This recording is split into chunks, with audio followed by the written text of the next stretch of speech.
గం గణపతయే నమః. ఓం దుం దుర్గాయే నమః. ఓం ఆంజనేయాయ నమః. ఆదిత్యాయ చ సోమాయ మంగళాయ బుధాయ చ గురుశుక్రశనిభ్యశ్చ రాహవే కేతవే నమః. ఓం జాతవేదసే సునవామసో మమరాతి యతో నిదహాతి వేదః స నః పరుషదతి దుర్గాని విశ్వానావేవ సింధుం దురితాచ్యగ్నిః. ఓం దుం దుర్గాయే నమః. ఓం రాహుగ్రహాయే నమః. ఓం అర్ధకాయం మహావీరం చంద్రాదిత్య విమర్ధనం సింహికాగర్భసంభూతం తం రాహుం ప్రణమామ్యహం. ఈ యొక్క స్తోత్రాన్ని వీక్షించేటటువంటి వాళ్ళల్లో ముఖ్యంగా ప్రతి ఒక్కరూ దుర్గాదేవిని ఆరాధించవచ్చు. ముఖ్యంగా కర్కాటక రాశివారు, తులారాశివారు, సింహరాశివారు, వృశ్చిక రాశివారు, మకర, కుంభ, మీన రాశివారు మాత్రము తప్పకుండా రాహుగ్రహ ఈ స్తోత్రాన్ని నిత్యము 18 సార్లు పఠించి, అలాగే దుర్గాదేవి యొక్క అష్టోత్తరాన్ని లేదా దుర్గాదేవి యొక్క ఏ మంత్రాన్ని, శ్లోకాన్ని, స్తోత్రాన్నైనా సరే రోజుకి 2 సార్లు ఉపాసిస్తేనే వారు రాహుగ్రహ ఆయన ఆడేటటువంటి విన్యాసాల నుంచి బయటపడే అవకాశాలు ఉన్నాయని గుర్తుంచుకోవాలి. ముఖ్యంగా వినేటటువంటి ఈ యొక్క వీక్షించేటటువంటి ప్రేక్షకులందరూ కూడా ముఖ్యంగా కొన్ని ఎథిక్స్తో కూడినటువంటి ఆ బుద్ధిని, జ్ఞానాన్ని ఉపయోగించుకోగలిగితే బాగుంటుందని ఉద్దేశ్యము. ఎందుకంటే ఈ యొక్క రాహుగ్రహము అనేటటువంటిది ఒక పొగ లాంటిది, సమస్తము వాయువుతో కూడి వ్యాపించి ఉంటుంది. ఎందుకంటే ఇప్పుడు రాహువు కొన్ని నెలల బట్టి వాయు రాశి స్థితిలోనే ఉన్నాడు. అంటే కుంభరాశి అనేటటువంటిది ఆయన యొక్క స్వక్షేత్రము. స్వక్షేత్రగతుడై దాదాపుగా నవంబర్ 22వ తేదీ వరకు కూడా శుభగ్రహ అధిపతి అయినటువంటి గురుగ్రహ నక్షత్రంలో ఉండి తన యొక్క మిత్రుడైనటువంటి శని యొక్క రాశిలో ఉండి ఇరువురి యొక్క ఫలితాలని కూడా బ్యాలెన్స్ చేస్తూ ఇబ్బందులను పెడుతూనే వీళ్ళందరికీ కూడా, ఈ రాశిలో వారందరినీ కొంత రక్షించగలిగేటటువంటి పరిస్థితిని కలిగి ఉన్నాడు ఈ రాహు మహానుభావుడు. ఎందుకంటే మనకి ఉన్నటువంటి నవగ్రహాలలో రాహుగ్రహానికి, కేతుగ్రహానికి కూడా ఉచ్చము, నీచము, అట్లాగే స్వక్షేత్రము, కుంభక్షేత్రము అనేటటువంటివి ఏదో మన ఋషులు కొంతవరకు ఆపాదించారే కానీ వీరికంటూ ఒక ఇల్లు లేదు, వీరికంటూ ఒక సంస్థానము లేదు. వారు ఏ ఇంట్లో ఉంటే, ఏ నక్షత్రంలో ఉంటే, ఏ గ్రహాన్ని వీక్షిస్తే, ఏ గ్రహము వీరిని వీక్షిస్తే, ఏ గ్రహము వీరి నక్షత్రాలలో ఉంటే ఆ గ్రహము ఆ ఇంటి యొక్క ఫలితాలని మొత్తం వీరు లాగేసుకొని వారికి ప్రసాదించేటటువంటి అతి గొప్పవారు ఈ రాహువు మరియు కేతువు కూడా. వీరు సర్పగ్రహాలు. అంటే పూర్వజన్మల్లో కానీ ఈ జన్మల్లో కానీ ఈ రాహుకేతువులకి సంబంధించినటువంటి సర్పదేవత, అంటే అధిష్టాన దేవత సర్పములు వీరిద్దరికీ కూడా.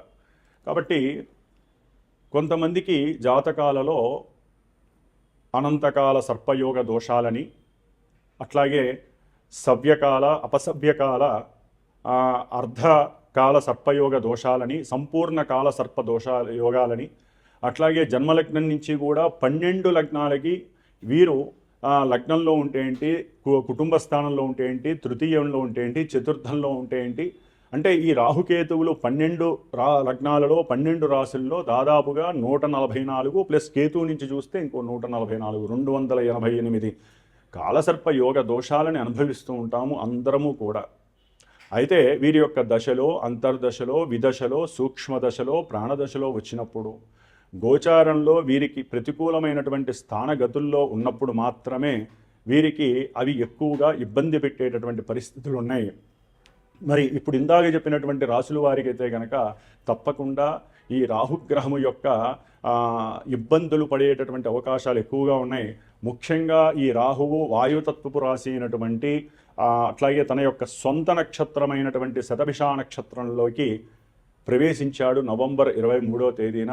అది తన యొక్క మిత్రరాశి స్వక్షేత్ర రాశి అయినటువంటి కుంభరాశిలో ఉండటం అనేటటువంటిది ఇది నిగూఢమైనటువంటి మర్మగర్భితమైనటువంటి రాశి. కుండ అంటే కుండలో ఏమున్నాయో ఎవరికీ తెలియదు, అంత మర్మగర్భంలో ఉన్నటువంటి ఈ రాశిలో శని యొక్క లక్షణాలని, శని ఇచ్చేటటువంటి ఫలితాలని పరిపూర్ణంగా తన యొక్క అధీనంలోకి తీసుకొని మకర రాశి, కుంభరాశి. మకరం అనేటటువంటిది ప్రతి వ్యక్తి యొక్క అంటే న్యాచురల్ జోడియాక్లో మేషం నుంచి 10 కర్మస్థానము, 11 అభీష్ట స్థానము. ఈ 2 రాశులకు అధిపతి అయినటువంటి అంటే వృత్తి, ఉద్యోగ, కెరీర్ విషయాలకి సంబంధించినటువంటి విషయాలను, అట్లాగే ఎవరైతే ఏదైతే మనసులో కోరుకుంటారో ఆ విషయాలని పరిపూర్ణంగా ఇచ్చేటటువంటి రాశి. మరి అన్ని రకాలైనటువంటి లాభాలకి అంటే శరీర ఆరోగ్యము రీత్యా ధనలాభము, కుటుంబ సౌఖ్యము, అట్లాగే భార్యాభర్తల అనుకూలత, విద్యాలాభము, సంతాన యోగము, అట్లాగే ప్రతి కార్యంలో విజయలాభ సిద్ధి, వృత్తిలో ఎదుగుదల కావచ్చు, ప్రమోషన్ లెవెల్స్ కావచ్చు, మిత్రుల యొక్క సఖ్యత కావచ్చు, అట్లాగే తల్లిదండ్రుల నుంచి వచ్చేటటువంటి పూర్వార్జిత ఆస్తిపాస్తులు కావచ్చు, కోర్టు వ్యవహారాల యందు లాభస్థితులు కావచ్చు, అట్లాగే ముఖ్యంగా ఆకస్మికంగా ఒక ఇన్సూరెన్స్ పరంగా కావచ్చు, లేకపోతే వారి పెద్దవాళ్లలో ఎవరైతే చనిపోతే వారికి సంబంధించిన ఆస్తులు వీళ్ళ యొక్క ఆస్తుల్లో కలవచ్చు, భూగృహాలు వీరికి ఆకస్మికంగా రావచ్చు, ముఖ్యంగా పిత్రార్జిత లాభం కావచ్చు, లేకపోతే వీరికి గవర్నమెంట్ ఉద్యోగ లాభస్థితులు కావచ్చు, లేకపోతే ఏదైనా సరే ఒక నదీ తీరాలు కానీ పుణ్యక్షేత్రాల దర్శనము ఎప్పుడూ చేసే యోగము కావచ్చు, ఉద్యోగము వలన కలిగేటటువంటి ఉన్నతమైనటువంటి ప్రమోషన్స్ లెవెల్స్ కావచ్చు, మిత్ర లాభము, సమస్త కార్య లాభసిద్ధి, నష్టాలు కూడా లాభాలుగా మారేటటువంటి అవకాశము. ఇన్ని అవకాశాలు ఇచ్చేటటువంటి మేషాది 12 రాశుల్లో ఈ కుంభరాశి అనేటటువంటిది అభీష్ట స్థాన సిద్ధి కలిగినటువంటి లాభస్థానము. ఈ లాభస్థానంలో రాహువు కొన్ని నెలలుగా ఉన్నాడు. ఆ నెలలుగా ఉండి గురువు యొక్క నక్షత్రంలో ఉండి చాలా వరకు కొంతమందిని సేవ్ చేశాడు. కానీ ఇప్పుడు ఆయన సొంత నక్షత్రంలోకి వచ్చి ఒక్కొక్కల యొక్క అంతు చూసేటటువంటి పరిస్థితి ప్రారంభమవుతుందని చెప్పవచ్చు. ఎందుకంటే ఎవరి నక్షత్రంలో ఉండి ఎవరి అయితే అనుకూలంగా ఉంటారో శని ఈయనకి అనుకూలంగా ఉంటాడు. ఎందుకంటే ఇద్దరు పాపులు, ఈ ఇద్దరు పాపులు మహామిత్రులు. ఆ మిత్రులిద్దరూ కూడా ఈ స్థానంలో వారిచ్చేటటువంటి ఫలితాలన్నీ కూడా కర్మ ఫలితాలని తవ్వి చూసేటటువంటి. ఎందుకంటే కుంభరాశి అనేటటువంటిది మామూలుగా వ్యవహారిక భాషలో తవ్వకాలకి అంటే తవ్వితే పురాతన వస్తువులు బయటకు వచ్చినట్టుగా, లేకపోతే నదీ గర్భంలో ఉన్నటువంటి ఎన్నో పెట్రోలు, డీజిలు ఇలాంటి ఐటమ్స్ కావచ్చు, లేకపోతే లోపల ఉన్నటువంటి ఖనిజాలు కావచ్చు, సంపద కావచ్చు, ఏదైనా సరే మంచి కావచ్చు, లేకపోతే నీళ్ళ లోపల ఉన్నటువంటి చెడుకు సంబంధించినటువంటి వ్యవహారాలు కావచ్చు, నీటి యొక్క ప్రమాదాలు కావచ్చు, ఇలా ఎన్ని విషయాలైతే వాయు సంబంధిత ప్రమాదాలు కావచ్చు, లేకపోతే మనకి ప్రతి రాశికి కొన్ని మన దేశంలో కొన్ని రాష్ట్రాలు ఉన్నాయి, ప్రపంచంలో కూడా ఒక్కొక్క రాశికి మేషరాశి నుంచి 12 రాశుల్లో కొన్ని దేశాలు కూడా ఉంటాయి. మనకి వాతావరణ జ్యోతిష్యం చూస్తే కనుక ఇట్లా అన్నిటి మీద ఈ యొక్క రాహువు యొక్క ప్రచండమైనటువంటి ఉద్రేకభరితమైనటువంటి ఎక్కడా కూడా కాంప్రమైజ్ కానటువంటి స్థితిగతులని మనకి అనుభవంలోకి తెచ్చేటటువంటి గ్రహము ఈ రాహుగ్రహము. దాదాపుగా నవంబర్ 23వ తేదీ నుంచి ఆగస్టు 2వ తేదీ వరకు కూడా దాదాపుగా ఒక 9.5 నెలలు ఆయన ఆడుకునే ఆటలో మనందరము కూడా పావులమవుతాము. ముఖ్యంగా జన్మజాతకంలో ఎవరికైతే కనుక శనికి సంబంధించినటువంటి నక్షత్రాలు ఉంటాయి కొన్ని, ముఖ్యంగా పుష్యమి నక్షత్రము, అనురాధ నక్షత్రము, ఉత్తరాభాద్ర నక్షత్రము, అట్లాగే శనిగ్రహ రాశులు మకరము, కుంభము ఈ రాశులు వారు. అట్లాగే రాహుగ్రహ నక్షత్రాలు ఉంటాయండి, ఆరుద్ర నక్షత్రము, అట్లాగే స్వాతి నక్షత్రము, శతభిష నక్షత్రము, అట్లాగే కుంభరాశి ఆయన ఉన్నటువంటి రాశిగతులు.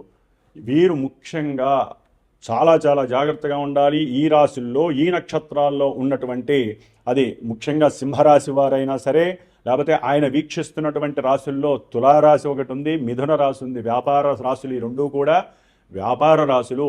వాయు సంబంధిత రాశులను చూస్తూ వాయు సంబంధితమైనటువంటి రాశి అయినటువంటి మిథున రాశి వారికి భాగ్యస్థానంలో ఉన్నటువంటి రాహువు ఆయన శని యొక్క రాశిలో ఉండటము, అట్లాగే ఈ మిథున రాశి వారికి 8, 9వ స్థానాధిపతి అయినటువంటి శని మహానుభావుడు 10లో ఉండటం ద్వారా ముఖ్యంగా వీరికి ఈ నవంబర్ 2025 నవంబర్ నెల 23వ తేదీ నుండి కూడా ఆగస్టు 2026 2వ తేదీ వరకు కూడా కొంత ప్రతికూలమైనటువంటి పరిస్థితులు, ఉన్నతమైనటువంటి విద్యలో కానివ్వండి, లేకపోతే ఎవరైనా సరే వైద్య విద్యలో ఉండి ఉన్నతమైనటువంటి ఆలోచనలు ఉండి వారు ఏదైనా ముందుకు వెళ్ళాలి, కొత్త కొత్త అన్వేషణలు చేయాలి, కొత్త కొత్త వైద్య పరికరాలని కనిపెట్టాలి, ఇట్లా ఎన్నో, లేకపోతే వాయు సంబంధితమైనటువంటి రాకెట్లు, లేకపోతే ఇస్రోలో పనిచేసేటటువంటి వారు, లేకపోతే ఇలాంటి వ్యవస్థలు ఎవరైతే ఈ హెలిఫ్యాడ్స్, లేకపోతే హెలికాప్టర్స్, ఏరోప్లేన్స్, ఏరో అకాడమీ, ఏరో ఇంజనీరింగ్ చదివేటటువంటి వారు, ఇలాంటి వాటిల్లో అంటే వాయు సంబంధిత విషయాలలో ఎవరైతే చదువుకుంటూ ఉన్నతమైన విద్యాభ్యాసం చేయాలి, ఉన్నతమైనటువంటి కనిపెట్టాలి, కొత్త కొత్త ఇన్నోవేషన్స్ కనిపెట్టాలి, అట్లాగే ఉన్నతమైనటువంటి ఉద్యోగ ప్రాప్తి కలగాలి అని ఎవరైతే అనుకుంటారో వారందరికీ కూడా చాలా వరకు మానసికంగా దృఢంగా ఉంటారు. అయితే ఏంటంటే వీరి యొక్క కర్మలు అప్పుడప్పుడు వీరికి ఆటంకాలని, విఘ్నాలని, కొన్ని వ్యవహారపు చిక్కులని కలుగజేస్తాయి. తండ్రి యొక్క అనారోగ్య స్థితి, వీరు విదేశాలకి వెళ్ళాలి, చదువుకోవాలి, లేకపోతే ఉద్యోగం చేయాలనుకున్నప్పుడు తండ్రి యొక్క ఆరోగ్యం కావచ్చు, వీరి యొక్క కుటుంబంలో పెద్ద పెద్ద వాళ్ళ యొక్క అనారోగ్య చింతన వలన వీరు కొన్ని పరిస్థితుల వలన ఆగిపోవాల్సిన పరిస్థితి కూడా మిథున రాశి వారికి ఉంటుంది. ఏదైనా 9వ స్థానంలో ఉండటం ద్వారా వీరు పూర్వజన్మల్లో చేసుకున్నటువంటి కర్మ ఫలితాలని కొంత తక్కువ స్థాయిలో అనుభవించే ఫలితం. ఎందుకంటే శని, రాహు పాపగ్రహాలు కాబట్టి వీరు ఎక్కువగా మీ యొక్క కర్మలను శాసిస్తూ ఉంటారు.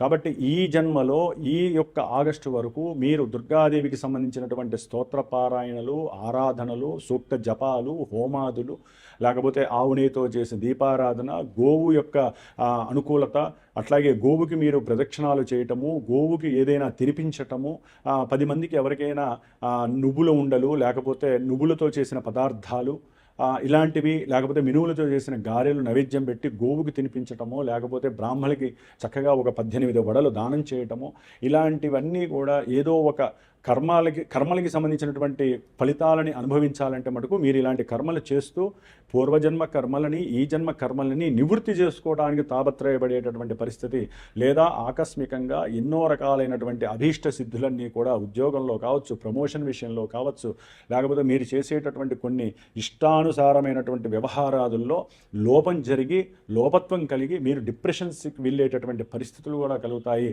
ఏదేమైనప్పటికీ మిథున రాశి వారికి భాగ్యస్థానంలో ఉన్నటువంటి ఈ యొక్క రాహు మహానుభావుడు స్వంత నక్షత్ర స్థితి జన్మజాతకంలో కనుక ఇంకేదైనా అనుకూలమైన పరిస్థితులు ఉంటే వీరికి ఉన్నతమైన చదువులు వస్తాయి. ఇందాక నేను చెప్పినవన్నిటికీ అగైనిస్ట్గా ఉంటాయి.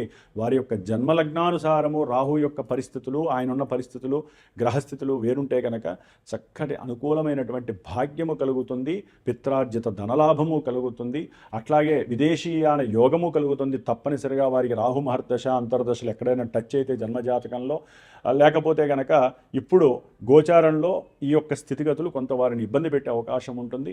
ఏదేమైనప్పటికీ జన్మజాతక చక్రం ద్వారా మాత్రమే కొన్ని వ్యవహారాదులు ఈ రాహు వలన మంచిస్తాయా చెడుస్తాయో తెలుస్తుంది. ఎందుకంటే రాహు అనేవాడు తను ఒక్కడే ఫలితాలను ఇచ్చే పరిస్థితి ఉండదు.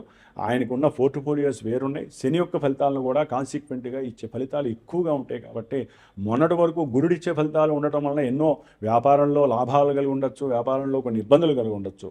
కానీ ఇప్పుడు రెండే అవకాశాలు, ఒకటి రాహు ఇచ్చే ఫలితాలు ఆయన ఇవ్వాలి జన్మజాతకరీత్యా, లేకపోతే శని ఇచ్చే ఫలితాలను ఇస్తాడు. మీ జాతకంలో శని ఎక్కడున్నాడు, రాహు ఎక్కడున్నాడు, ఏ రకమైన ఫలితాలు ఇస్తున్నాడు, అది మీకు కలిగే ఇబ్బందులు, కొన్ని అనారోగ్య సమస్యలు కావచ్చు, తండ్రిపరమైన సమస్యలు కావచ్చు, ఇట్లా ఎన్నో రకాలుగా మల్టిపుల్గా మీకు కలుగుతూ ఉంటాయి. కాబట్టి జాగ్రత్తగా ఉండండి. అవసరమైతే జాతక పర్యవేక్షణలు చేయించుకోండి. దానికి తగ్గ ట్రీట్మెంట్ తప్పకుండా చేయండి. ఓం దుమ్ దుర్గాయే నమో నమః.